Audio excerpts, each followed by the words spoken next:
14 million से ज्यादा users के केवाईसी को कलेक्ट किया है। क्या आप सच में क्रिप्टो करेंसी माइन कर रहे हो पाई टोकन से, या सिर्फ अपना डेटा बेच रहे हो?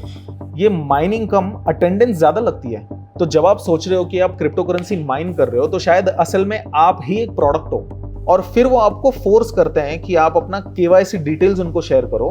पाई नेटवर्क शुरू से ही सीक्रेटिव रहा है। अब ये लॉ सूट चुपचाप 2023 में सेटल तो हो गया। उनका फाउंडेशन एक ओनरलेस ऑर्गेनाइजेशन है जिसका कोई मीनिंग ही नहीं है। पाई के मिलियंस ऑफ यूजर्स हैं, तो बाइनेंस और कॉइनबेस जैसे एक्सचेंजेस उसे लिस्ट क्यों नहीं करते? तीनों के तीनों वैलिडेटर्स पाई टोकन खुद ही कंट्रोल करती है। इन्वेस्टिंग और स्टुपिडिटी में ज्यादा फर्क नहीं है जब बात आती है। आप पाई नेटवर्क के बारे में सालों से सुनते आ रहे हो, लेकिन इस वीडियो में मैं आपको बताने वाला हूं कि कैसे ये एक प्रोजेक्ट 100% स्कैम है। उनका माइनिंग प्रोसेस एक स्कैम है, उनको कम्युनिकेशन की कोई परवाह नहीं है, उनके टोकन को कोई लिस्ट नहीं करना चाहता और आपके पाई टोकन्स का वैल्यू फ्यूचर में जीरो होने वाला है।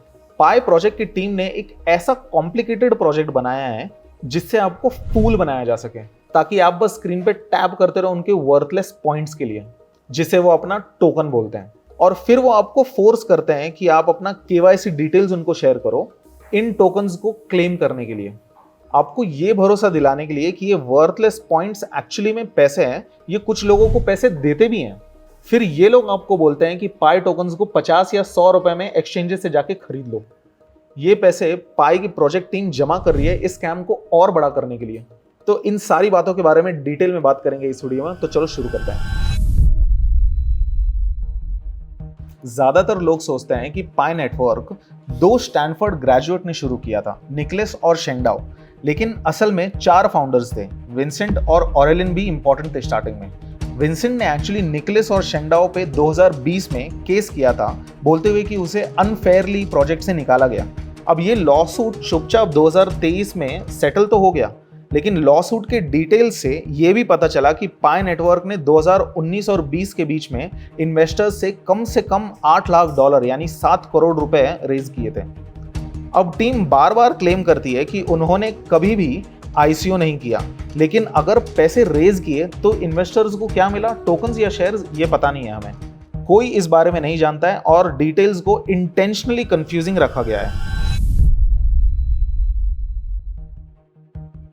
पाई नेटवर्क शुरू से ही सीक्रेटिव रहा है। 2018 में स्टेल्थ मोड में बना, 2019 में लॉन्च हुआ और उन्होंने early social media updates delete कर दिए हैं, स्पेशली जो विंसेंट से रिलेटेड थे। आज भी जब मिलियंस ऑफ यूजर्स हैं तो ओपनली कम्युनिकेशन बहुत कम है। उनके ट्विटर प्रोजेक्ट में सिर्फ 700 पोस्ट हैं, जबकि प्रोजेक्ट 6 साल से चल रहा है। इतना बड़ा प्रोजेक्ट और इतनी कम कम्युनिकेशन, बहुत सस्पिशियस लगता है ये। पाई नेटवर्क का पूरा रिकॉर्ड ही पुअर कम्युनिकेशन पे है। उन्होंने पोस्ट को डिलीट किया है और फंडिंग और ऑपरेशंस की डिटेल्स हिडन इन्फो से भरी है।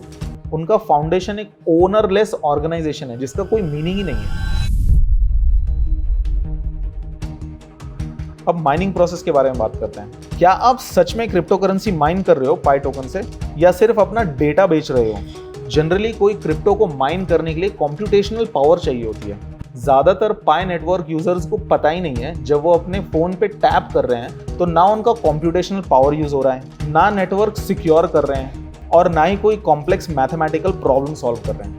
उनके खुद के व्हाइट पेपर के हिसाब से पाई माइनिंग बस डेली चेक इन है, ताकि वो ये देख सकें कि आप रोबोट नहीं हैं। ये माइनिंग कम अटेंडेंस ज्यादा लगती है।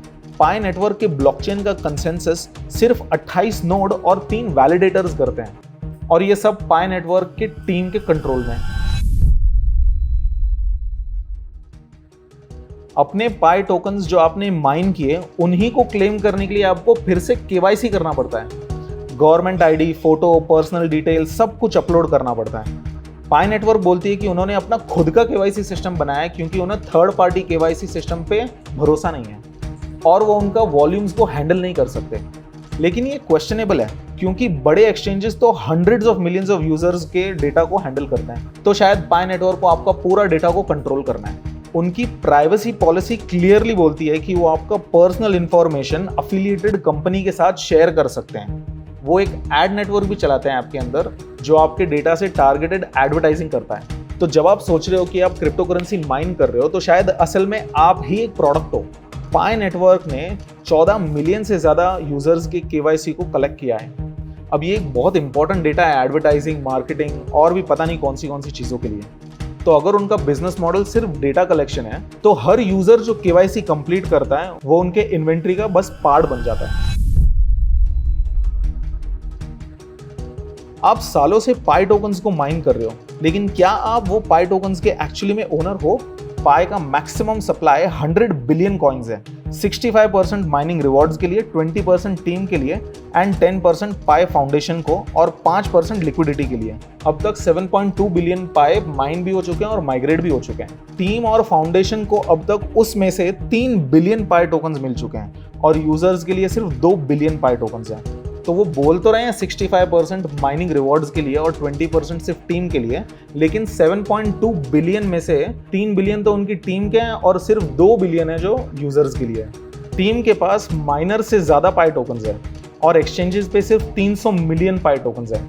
इससे लिक्विडिटी इतनी कम हो जाती है कि प्राइसेस को मैनिपुलेट करना बहुत आसान हो जाता है। ऑन चेन एविडेंस भी है कि पाई टोकन की फाउंडेशन अपने पाई टोकन्स को एक्सचेंजेस पे भेजती भी है। अब इतनी सी लिक्विडिटी में मैसिव फ्लक्चुएशन हो सकती है थोड़े से ही बाय सेल ऑर्डर्स के साथ। पाई के मिलियंस ऑफ यूजर्स हैं, तो बाइनेंस और कॉइनबेस जैसे एक्सचेंजेस उसे लिस्ट क्यों नहीं करते? सच ये है कि पाई डिसेंट्रलाइज्ड ब्लॉकचेन है ही नहीं। सिर्फ 3 वैलिडेटर्स हैं जो कोर टीम ही खुद कंट्रोल करती है। पाई स्कैन एक्सप्लोरर के हिसाब से सिर्फ 28 नोड्स और 3 वैलिडेटर्स हैं और ये तीनों के तीनों वैलिडेटर्स पाई टोकन खुद ही कंट्रोल करती है।